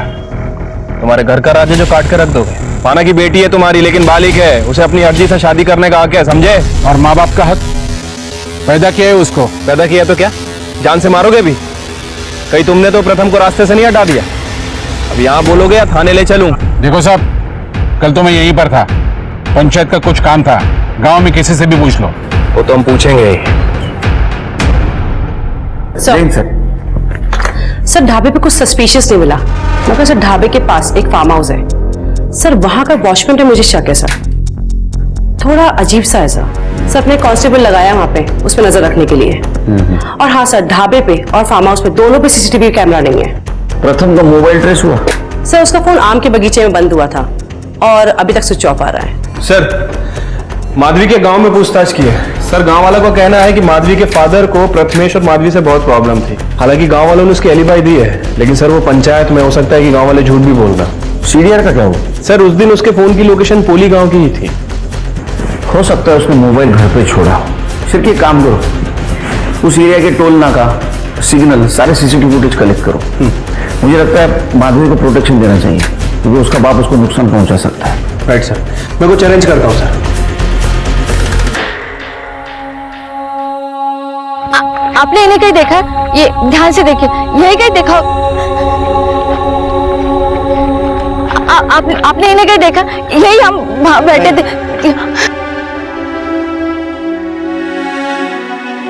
माधवी चलना यार, शादी करते हैं। ये क्या था? प्रपोज कर रहा हूं। ऐसे ऐसे प्रपोज करेगा ना तो मैं क्या, कोई भी लड़की तुझसे शादी नहीं करेगी। जरा सुधा रोमांटिक नहीं है ना तू। देख, मैं इतना रोमांटिक तो नहीं हूं, लेकिन रिस्पॉन्सिबल हूं। तेरी हर जिम्मेदारी, हर जरूरत अपनी ड्यूटी मानूंगा। प्यार जताना नहीं जानता, लेकिन तुझसे बहुत प्यार करता हूं मैं। इतना कि तुझे अपना नाम देना चाहता हूं। हीरे की अंगूठी तो नहीं है मेरे पास, लेकिन ये हीरेलाल का बटाटा वड़ा रोज खिलाऊंगा।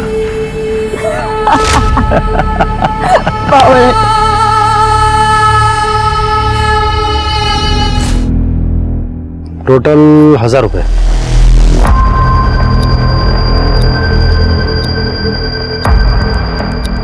और कार्तिक? हाँ काका। खाना कैसा है? बढ़िया है काका। अरे तू सलाद नहीं खा रहा? सलाद खाया कर, दिमाग तेज रहता है। पढ़ाई कैसे चल रही? एकदम मस्त है काका।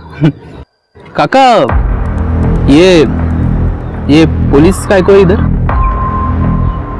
वो एक लड़का कल गायब हो गया यहाँ से।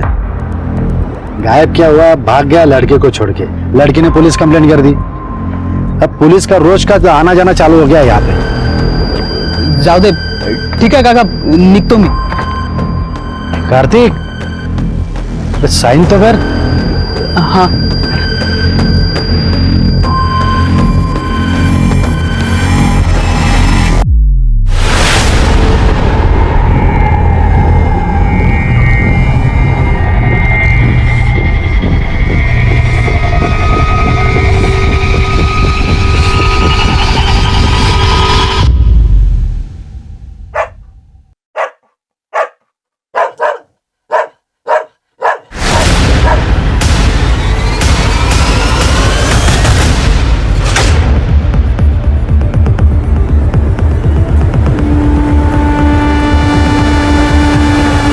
सर ये तो प्रथम ही लग रहा है।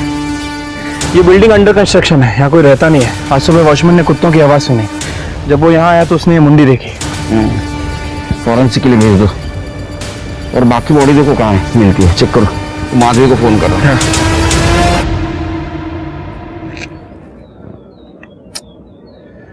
तृप्ति, ये जगह ढाबा और फार्म हाउस से ज्यादा दूर नहीं है। मतलब जो कुछ भी हुआ है ढाबा और फार्म हाउस के बीच में ही हुआ। एक काम करो, इस बीच का सारा सीसीटीवी फुटेज कलेक्ट करो, है ना? तो ढाबे पे नजर रखो, देखो कोई हिस्ट्री शीटर बनाता है क्या। शेर के माधवी के घर वालों की कॉल डिटेल्स चेक करो, कहीं ऐसा तो नहीं कि इसकी सुपारी माधवी के घर वालों ने दे दी। ठीक है, एक मिनट। हेलो, क्या माधवी रूम में नहीं है? ठीक है सर, ये माधवी अपने होटल रूम में नहीं है। क्या? पता करो कहाँ गई। ठीक है सर।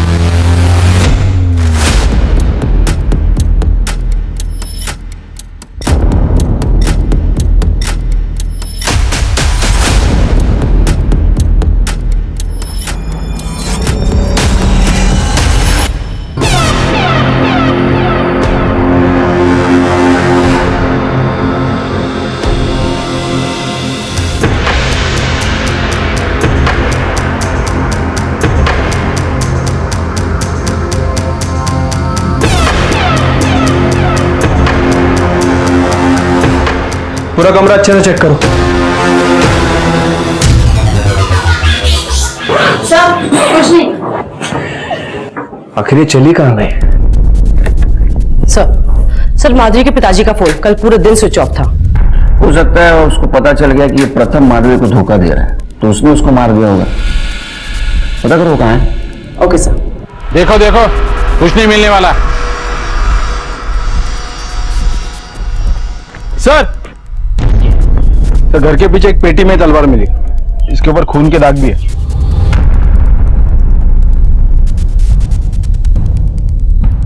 चल। अरे सब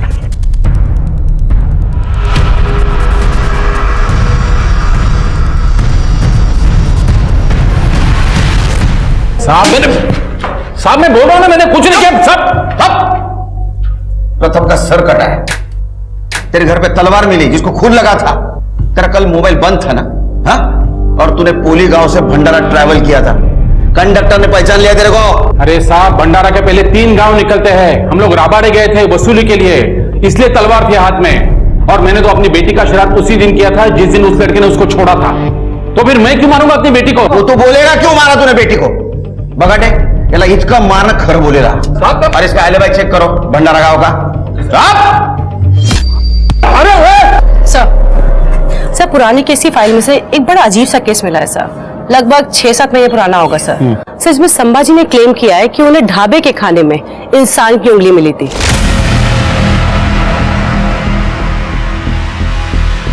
सर मैंने एविडेंस मंगवाए हैं और उसमें एक रिंग मिली है सर। कितने महीने पहले का केस है? सर लगभग कुछ 6-7 महीने पुराना केस था सर। सर मेरे से पहले जो एएसआई थे उन्होंने एक केस लिखा था और उसके बाद एक केस क्लोज कर दिया।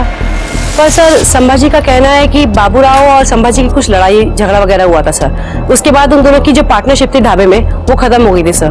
तो सर बाबूराव का कहना है कि संभाजी उनके ढाबे को बदनाम करने के लिए ये सब कर रहे हैं। 6 महीने पहले का केस मतलब मेरी ट्रांसफर होने के पहले का। एक काम करो, उस वक्त जिस एएसआई ने लिखा था केस, उससे कांटेक्ट करो, फॉलोअप लो इस केस का। उस संभाजी के बारे में डिटेल्स निकालो और वो अंगूठी के बारे में भी। सर, ये माधवी के बारे में कुछ पता नहीं चल रहा है। कल शाम को कुछ लोगों ने उसे होटल में देखा था और उसके बाद से वो गायब है। उसका फोन भी वो होटल के आसपास वाले एरिया से स्विच ऑफ है। ये होटल सुनसान एरिया में ना, जंगल जैसे। एक काम करो शिल्पी, अपनी टीम को सर्च करने के लिए बोलो और सीसीटीवी फुटेज में देखो कोई गाड़ी पास हुई है क्या। राइट साहब।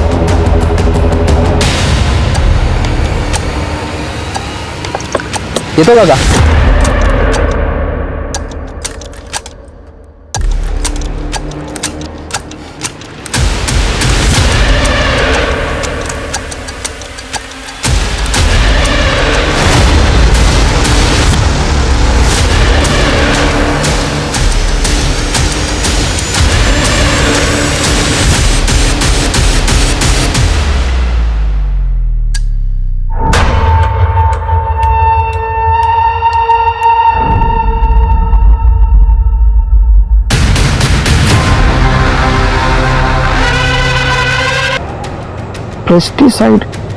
पेस्टिसाइड की बात आ रही है। एक काम करो शिल्पी, इस रास्ते पे जितने भी सीसीटीवी है सबका फुटेज कलेक्ट करो और आसपास पता करो कहीं पेस्टिसाइड का कारखाना है या शॉप है क्या। अब तक पुलिस को लग रहा था ये ऑनर किलिंग का मामला होगा। माधवी के घर वालों ने प्रथम को मारा होगा। शायद माधवी को पाने के लिए किसी ने प्रथम की जान ली हो। कोई एक्स बॉयफ्रेंड या जिल्टेड लवर जिसने माधवी के साथ इतना ब्रूटल रेप किया था। पुलिस के सामने कई एंगल थे जो उन्हें टटोलने थे। वहीं दूसरी तरफ पुलिस को बाबूराव के ढाबे के बारे में अजीब अजीब बातें पता चल रही थी। कभी तो लग रहा था कि पुलिस के सामने दो अलग अलग केसेस हैं और कभी ऐसा लग रहा था कि दोनों केसेस में कोई ना कोई कड़ी है जो उन्हें जोड़ती है। पर माधवी के रेप इन्वेस्टिगेशन में एक तीसरा एंगल सामने आया जो पुलिस ने भी नहीं सोचा था।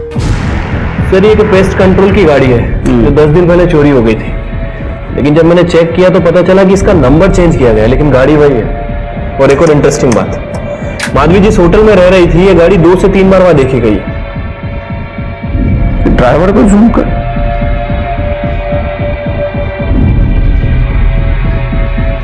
ये चेहरा सोना पहचान लगता है। ये तो मुन्ना बख्शी है, सीरियल रेपिस्ट। मुन्ना बख्शी? हाँ, अरे भोपाल पुलिस को वांटेड है ये 3 रेप केस और मर्डर केस में। हाँ सर, इसके बारे में सुना तो है, बड़ा ही साइको है। अरे मैं नागपुर में था ना तो भोपाल पुलिस के साथ इसको ढूंढ रहा था, नहीं मिला मुझे। अभी मिलने से ठोकता हूं इसको।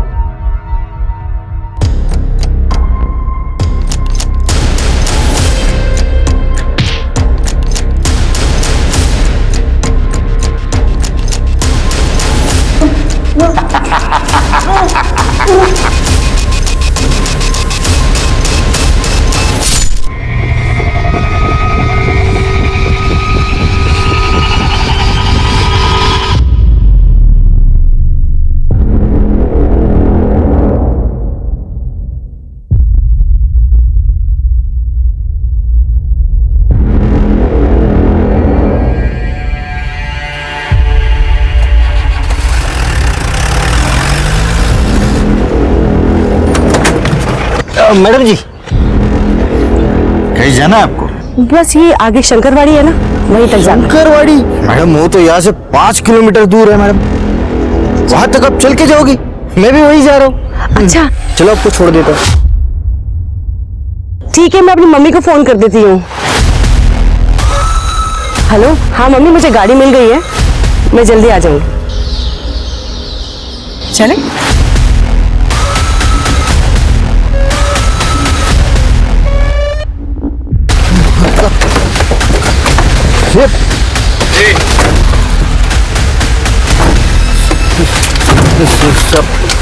चल पुलिस स्टेशन। मैंने क्या किया साहब? मजा आ रहा है, और मजा आ रहा है। मारो और मारो। तेरे जैसे मर्दों की वजह से औरतों का बाहर निकलना मुश्किल हुआ है, समझा? माधुरी तूने मारा ना, उसका रेप तूने किया ना। तेरे वैन में सारे सबूत मिले, उसकी सलवार, मोबाइल, पर्स।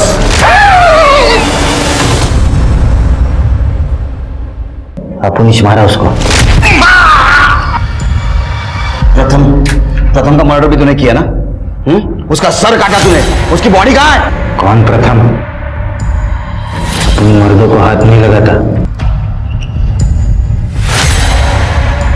अपने को तो खाली औरतें अच्छी लगती है।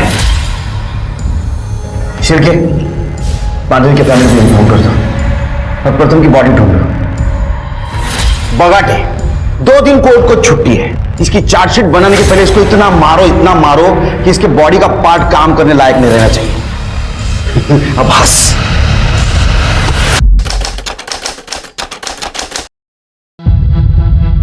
सर, मुझे मेरे बेटे कार्तिक की मिसिंग कंप्लेंट लिखवानी है। आखिरी बार कब बात हुई थी आपसे? 15-16 दिन पहले। क्या करते हैं? मेडिकल स्टूडेंट है साहब, यहाँ के मेडिकल कॉलेज में पढ़ता है। बड़ा ही होशियार है मेरा बेटा। पढ़ाई में इतना बिजी रहता है कि 15 दिन में एक बार मुझे फोन करता था। परसों उसका जन्मदिन था, इसलिए मैंने उसे फोन किया, लेकिन उसने फोन उठाया नहीं। 3 दिन से वो फोन नहीं उठा रहा था, इसलिए मैं उसके कॉलेज भी गई तो वहां पता चला कि 14 दिन से वो कॉलेज ही नहीं आ रहा है। किसी के साथ झगड़ा, दुश्मनी, कोई मारपीट ऐसा कुछ हुआ था उसका? उसे गुस्सा बड़ी जल्दी आता था साहब। अगर कोई किसी लड़की से छेड़खानी करे या बड़े बुजुर्ग से बदतमीजी से पेश आए तो उनसे उसकी लड़ाई हमेशा होती थी। जब आपकी उसके साथ आखिरी बार बात हुई तो कहाँ था वो? College, hostel? सब खाना खाने जा रहा था किसी भोसले खानावर में। वो हमेशा वही खाना खाता है साहब। भोसले खानावर? ठीक है, त्रुटि, इन जगह ने डिटेल घंटा और इनके साथ जाओ कॉलेज और हॉस्टल, देखो क्या है। सब चलिए। मेरा बेटा मिल तो जाएगा ना साहब? हाँ मिल जाएगा, फिक्र मत कीजिए, उसको ढूंढ के निकाले हमने। शिरके, ये भोसले खानावर का है, जरा चेक करो एक बार।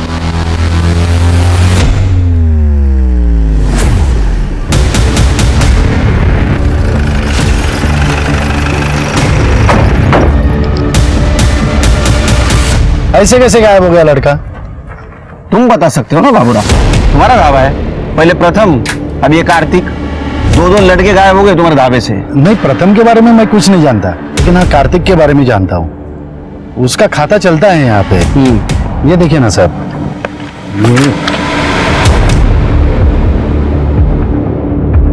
ये देखिए साहब, ये 4 तारीख को उसने आखिरी साइन किया था। पुलिस क्या कर रहे थे? कॉल भी आया था। तवज्जा, तुम निकलो, मैं देखता हूं। बाबा, वो ढाबे पे ऐसे पुलिस हर रोज आते जाती है तो बहुत बदनामी हो रही है ढाबे की। चुप कर। तेरा नाम क्या है बेटा? रवि। रवि बेटा, इंसान के बदनामी से ज्यादा इंपॉर्टेंट उसकी जान है, समझा ना? हमें टाइम पास करने नहीं आते। तुम्हारे ढाबे के खिलाफ कंप्लेंट आई है इसके पहले भी, समझा? साहब अब क्या कहेंगे साहब, जिसका धंधा अच्छा चलता है ना उसके अपने भी जलने लगते हैं। मेरा पार्टनर था संभाजी, बहुत दारू पीता था, बोलता था यहाँ पे लड़की लोग खड़ा करेंगे वो ट्रक ड्राइवर के लिए। साहब मेरे को फैमिली ढाबा चलाने का है, तो हमारी लड़ाई हो गई, मैंने उसको निकाल दिया, उसने पुलिस कंप्लेंट कर दी। अब क्या कहे साहब, ये कौन करता है क्या जाने। कोई तो सब पता करना है ना, ये सब कौन कर रहा है, समझे रहे हो बेटा?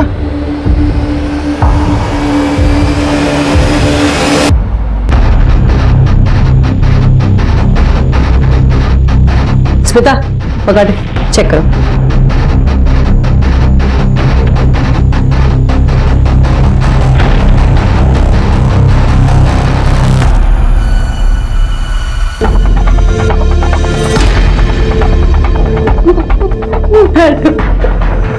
आप कुछ भी कीजिए लेकिन मेरे बेटे को ढूंढिए।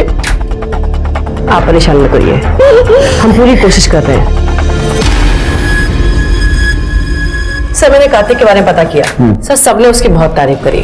थोड़ा टेढ़ा था सर, पर बहुत हेल्पफुल था सर, अपने काम से काम रखता था सर। और हाँ सर, कार्तिक की लास्ट लोकेशन ढाबे के पास ही की थी। में क्या चल रहा है शिरके अपने शहर में? हाँ, ऐसे बार बार आदमी हवा में कहाँ गायब हो रहे हैं? कुछ समझ नहीं आ रहा है सर। उस संभाजी की मिसिंग कंप्लेंट का क्या हुआ? सर मेरी उसकी वाइफ से बात हुई थी। हाँ। उसका कहना है कि संभाजी की डेथ 4 महीने पहले ही हो गई है। कुछ अजीब सी बात कर रही थी। कह रही थी कि संभाजी कोई काले जादू की वजह से मरा है और ये संभाजी ने ढाबा इसलिए छोड़ा था क्योंकि उसे लगता था कि ये बाबू राव ढाबे में इंसानी मांस परोसता है। क्या? सर मेरी ऑन ड्यूटी एएसआई से बात हुई थी। सर उन लोगों ने मामला चेक किया था, उन्हें बोला उन्हें कुछ नहीं मिला सर, सब आपसी रंजिश का मामला है। नहीं, कुछ ना कुछ हो सकता है। ये बाबूराव की कुंडली चेक करो और शिरके अपने पुलिस स्टेशन के आसपास जितने भी पुलिस स्टेशन है वहां की मिसिंग कंप्लेंट क्रॉस चेक करो और वो संभाजी के खाने में जो अंगूठी मिली थी वो उनसे आइडेंटिफाई करवा। और एक काम करो, अपने खबरियों को अलर्ट करो और पता करो कि उस ढाबे से किसी ने ह्यूमन मीट खाने की या खरीदने की बात की है क्या। उस ढाबे का खाना चेक करना पड़ेगा। लेकिन सर अगर हम उसका खाना खुद लेने जाएंगे या फिर किसी से मंगवाएंगे तो मुझे नहीं लगता कि हमें वो सही आइटम देगा। इसलिए कहता हूँ शिरके 4 चम्मच शक्कर की चाय पिया करो, दिमाग की बत्ती जलेगी। हम खुद नहीं जाएंगे वहां, हमारा कोई इक्का जाएगा वहां।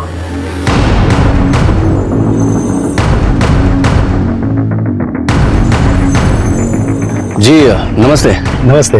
आपके पास चिकन मटन कुछ मिलेगा? हाँ, सब मिलता है यहाँ। एक काम कीजिए 5 प्लेट मटन दीजिए, मटन मसाला। 5 प्लेट? हाँ। 1 मिनट मैं लिख लेता हूँ। और ये 15 जन के लिए चिकन कितना लगेगा? 5 प्लेट हो जाएगा। हाँ ठीक है, 5 प्लेट दीजिए। 20 रोटी दीजिए। जी। और अपने पास जीरा राइस है? हाँ। हाँ तो वो एक 10 प्लेट पार्सल दीजिए और पीसेज जरा अच्छे से डालना। अरे आप खा के तो देखिए। 1000 रुपए हो गया। अच्छा रवि। हाँ ये ले, फटाक से बना, जा लो। क्या पार्टी है क्या साहब? हाँ बस पार्टी ही समझिए। हम लोग की कंपनी का कॉन्फ्रेंस है 1 महीने के लिए, तो हम लोग इधर ही है। कंपनी ने पैसा दिया है होटल का खाना खाने के लिए, लेकिन ढाबे का खाना सबसे अच्छा और सस्ता है ना। इसलिए 1 महीना हम लोग आपके पास से ही खाना लेके जाने वाले हैं। फिर तो हम आपको डिस्काउंट भी देंगे। अरे क्या बात, थैंक यू। आप बैठे, आपका पार्सल तैयार होता है, तब तक आप चाय पीजिए। जी। दीपक, साहब के लिए चाय ला। जी आपका नाम क्या है? बाबूराव। अच्छा बाबूराव, थैंक यू।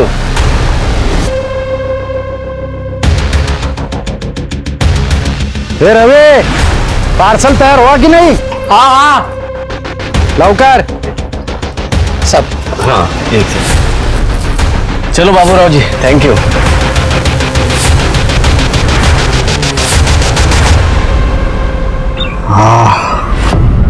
सुपर, सही बकरा हाथ लगा है। नहीं तपस्दा, ऐसे साथ बहुत लोग हैं। अरे नो प्रॉब्लम, प्रोफाइल में फिट बैठता है तो उठा लेंगे। क्या रे, तुम लोग का नाटक फिर से चालू हो गया क्या? पुलिस की नजर है ढाबे पर, ध्यान में रखना, अपने हाथ पे काबू रखो, समझे? और तू सुधर जा।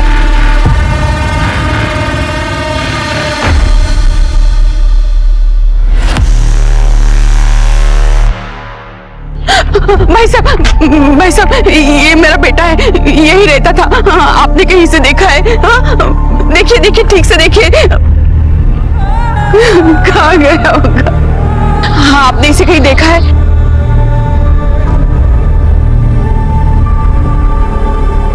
सचिन तृप्ति शिवसर है, इज फ्रॉम नागपुर कमिश्नरेट। मैंने खास इस केस के लिए उनकी ट्रांसफर करवा लिया रिक्वेस्ट पे। जय सर। जय जैन सर। जय। सचिन, ये खाना है उस ढाबे का, इसको फॉरेंसिक के लिए भेज दो। लेकिन सर 1 दिन के खाने में कैसे पता चलेगा इसमें कुछ गड़बड़ है? I mean, उन्हें डेली इंसान तो मिलेगा नहीं ना? पूरे 1 महीने तक खाना आएगा और फॉरेंसिक के लिए जाएगा। तुमने कुछ डिटेल्स निकाली केस की? हाँ सर, ढाबे पे जो जो लोग काम करते हैं उनका बैकग्राउंड मैंने चेक किया सर, कुछ खास नहीं मिला। सर बाबूराव की एक बीवी और उसका एक बेटा है सर, जिन्हें वो पहले ही छोड़ चुका है। सर वो यही पास में ढाबे के पास एक गाँव में रहते हैं। सर मैंने पिछले 1 साल की मिसिंग कंप्लेंट चेक की है। ऐसे 5 लोगों के नाम मिले हैं जो ढाबे के आसपास से गायब हुए हैं। Sir 1 minute. सर ये हैं वो 5 लोग: कार्तिक बुले, प्रथम कोहली, मानव कोल, सृजेश नायर और अंकित जैन। सर अंकित जैन पहला विक्टिम था जो ढाबे के पास से गायब हुआ था। इसकी मिसिंग कंप्लेंट पूना में हुई थी, लेकिन ये गायब हुआ था गोंदिया बॉर्डर से, जो ढाबे के पास ही है। और संभाजी को खाने में जो अंगूठी मिली थी वो इस अंकित जैन की ही थी। सर क्या?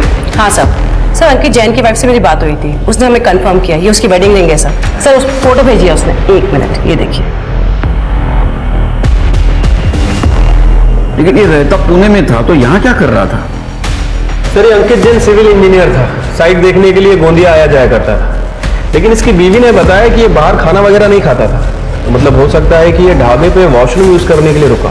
स्वाति और माधवी ने यही कहा था कि प्रथम वहाँ वॉशरूम के लिए गया था। हाँ सर। अंकित की बीवी ने और कुछ बताया? नहीं सर। तृप्ति, शिर्के, इन सारे विक्टिम्स में कोई कॉमन कनेक्शन के चेक करो। शिव, वो ढाबा अच्छी तरह सर्च करना। जी।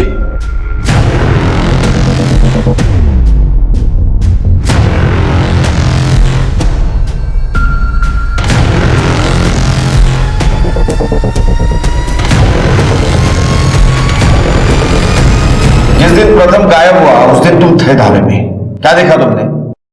हाँ, उस दिन अपन ढाबे पे ही था। वो लड़का बाथरूम की तरफ गया, फिर उसके पीछे वो ढाबे वाला बंदा गया, लेकिन आते समय वो ढाबे वाला बंदा अकेला ही आया। अपन ने ज्यादा ध्यान नहीं दिया उसके ऊपर। फिर माधवी आई, अपन उसके ऊपर ही अटक गया। कहानी खत्म। लेकिन अब आप ये सब झमेला बता रहे, तो लगता है कुछ लफड़ा है। उनमें से कौन था?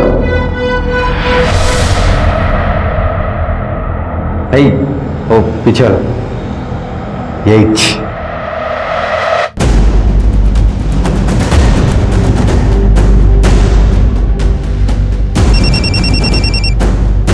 हाँ सर। तपस के बारे में पता करो। ठीक है सर।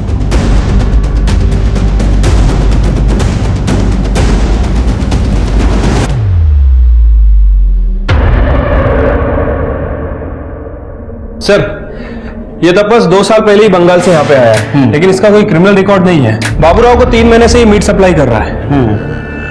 लेकिन ये अंकित तो 6 महीने पहले गायब हुआ। Right sir. वैसे तपस और भी बहुत सारी दुकानों पे मीट सप्लाई करता है, सभी से बैकग्राउंड चेक किया है, लेकिन कहीं से कोई कंप्लेंट नहीं आई है। नहीं शिरके, मेरा गट फीलिंग कह रहा है ये तीनों ने कुछ कांड किया है। एक काम करो, शिव को अलर्ट कर दो, और ये तपस, इसकी सारी इंफॉर्मेशन बंगाल पुलिस से निकलवा। Right sir.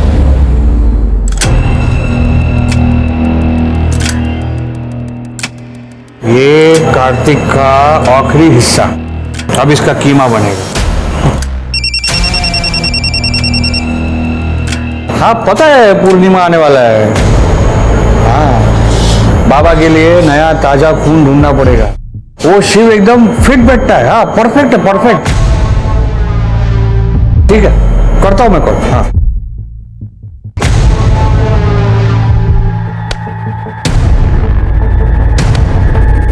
नमस्ते बाबूराव। अरे नमस्कार नमस्कार। पार्सल रेडी है? हाँ बस 10 मिनट। अच्छा, मैं टॉयलेट जाके आता हूँ। जी जी। ए दीपक, पार्सल रेडी करना।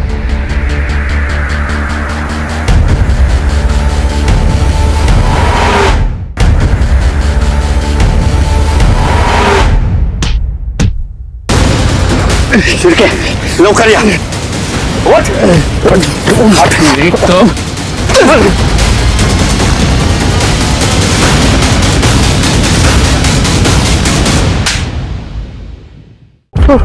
शिरके, ये लोगों को यहाँ इंजेक्शन देके इस स्टोर रूम में छुपा देता है। क्या रे? बाबूराव काका ने बोला था हमको ये करने के लिए। बाबूराव ने बोला चल चल, हम कुछ नहीं किए साहब। हम कुछ नहीं। क्या हो रहा है? क्या हो रहा है? एक काम, चल पुलिस स्टेशन बताता हूँ क्या हो रहा है। चल।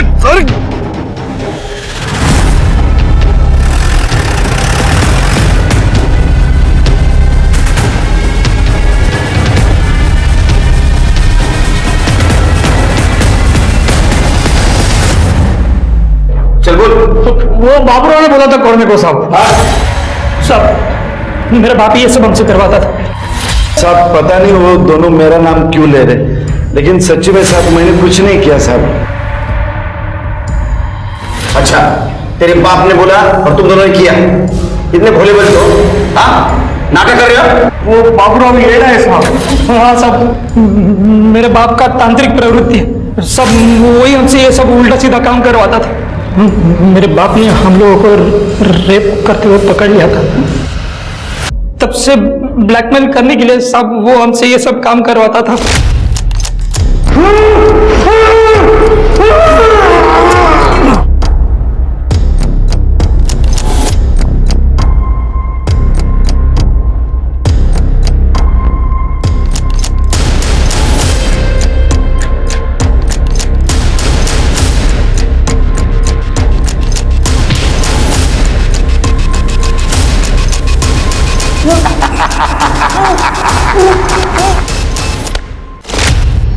इंसानी मांस?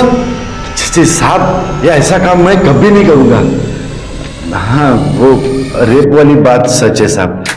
ये दोनों ने हमारे यहाँ पे एक बाई थी काम करने वाली, उस पर रेप किया था। मैंने वो बाई को पैसे दे दिए थे साहब, और इन दोनों पे नजर रख रहा था साहब। ये लड़कीबाजी ना करे ये मैं सोच रहा था, लेकिन ये लड़की उठाएंगे ये मैंने कभी नहीं सोचा था। बाबूराव, 2 लड़के तुम्हारे खिलाफ बोल रहे हैं, कुछ तो बात होगी। प्रथम और कार्तिक मिलाकर 6 लड़के गायब हो गए तुम्हारे ढाबे के आसपास, और पहली कंप्लेंट आई 12 नवंबर को अंकित जैन की। 12 नवंबर?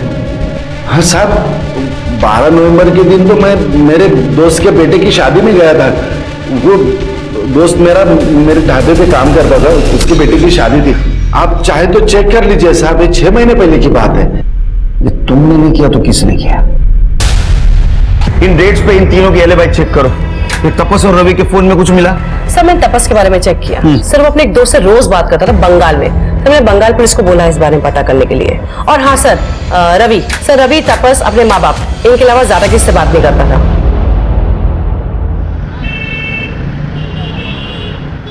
सर, मेरी बंगाल पुलिस से बात हुई है।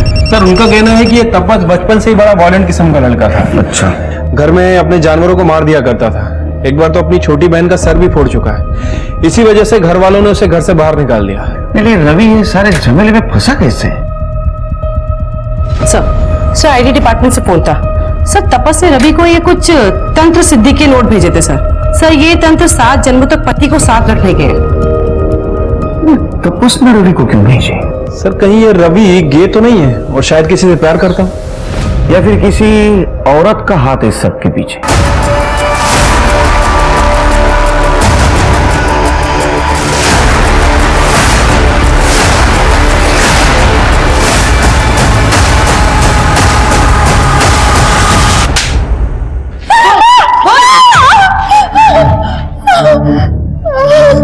एक पति पाने के लिए तुमने 6 लोगों को मार दिया। नहीं साहब, वही पति 7 जन्म मिलने के लिए, ये तो बहुत छोटी सी कीमत है ना साहब। अरे कीमत छोटी नहीं, तुम्हारी अकल छोटी है। मूर्ख भाई है तू। वो तपस ने तुम्हें तंत्र मंत्र के जाल में फंसा दिया। उसको मेंटल हेल्थ का प्रॉब्लम था, समझी? लोगों को मारना उसको अच्छा लगता था, चस्का था उसको लोगों को मारने का। सच्ची है तो फिर मेरी साधना का क्या होगा? मेरा तंत्र?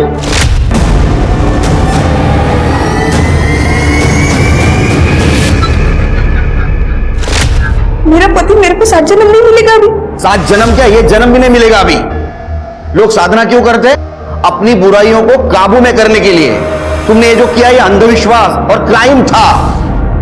अब रहो सड़ो जेल में, बाकी तपस्या जेल में करो। तुम्हारा बेटा और तपस जेल के बाहर जिंदगी भर नहीं निकलेगा, ऐसी व्यवस्था करूंगा मैं।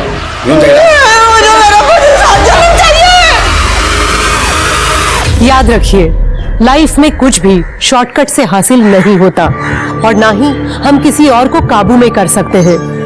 जिंदगी में कई बार ऐसे मौके आएंगे जब आप जैसा चाहते हैं वैसा नहीं होगा और हमें इसे स्वीकार कर आगे बढ़ना होगा। अब मैं सोनाली कुलकर्णी आपसे विदा लेती हूँ। फिर होगी मुलाकात एक ऐसे ही चौंका देने वाले केस के साथ क्राइम पेट्रोल सतर्क में। तब तक अपना और अपनों का ख्याल रखिए। आप जानते हैं हम सब एक मुश्किल दौर से गुजर रहे हैं। कृपया मास्क पहने, सैनिटाइजर का इस्तेमाल करें और सोशल डिस्टेंसिंग ध्यान में रखें। देखते रहिए क्राइम पेट्रोल सतर्क। जय हिंद। इस तरह के और भी एपिसोड देखने के लिए हमारे चैनल को सब्सक्राइब करें और बेल आइकन दबाना ना भूलें।